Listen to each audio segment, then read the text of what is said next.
இன்றைக்கான மினி விலாகில் என்ன பார்க்க போகிறோன்னு பார்த்தீங்கன்னா, ஒரு சூப்பரான வெண்டைக்காய் பொரியல், பிசுபிசுப்பு இல்லாமல் அதே மாதிரி கலர் மாறாமல் செம டேஸ்ட்டாக ஒரு வெண்டைக்காய் பொரியல் பார்க்கலாம். அதுக்கு ஒரு கடாய் வச்சு எண்ணெய் ஊற்றிக்கங்க. எண்ணெய் நல்லா காஞ்ச உடனே கடுகு சேர்த்துட்டு கருவேப்பிலை சேர்த்துக்கங்க. கருவேப்பிலை சேர்த்துட்டு சின்ன வெங்காயம் போட்டிங்கன்னா செம டேஸ்ட்டாக இருக்கும். ஸோ சின்ன வெங்காயம் சேர்த்துட்டு அதையும் நல்லா வதக்கிக்கங்க. கொஞ்சமாக உளுத்தம்பருப்பு சேர்த்து உளுத்தம்பருப்பு வெங்காயம் எல்லாம் நல்லா வதங்கின உடனே பொன்னிறமாக ஆன உடனே வெண்டைக்காவை குட்டி குட்டியாக கட் பண்ணதை சேர்த்துக்கலாம்.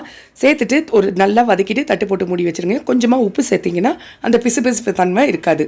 ஸோ இப்போ வந்துட்டு வெண்டைக்காயில் வந்துட்டு நம்ம ஒரு 2 நிமிஷம் வேக வச்சிட்ட பிறகு இப்போது ஒரு 1/4 டீஸ்பூன் மஞ்சத்தூள், ஒரு 2 டீஸ்பூன் மிளகாத்தூள், கொஞ்சமாக உப்பு சேர்த்துட்டு நல்லா கிளறி விடுங்க.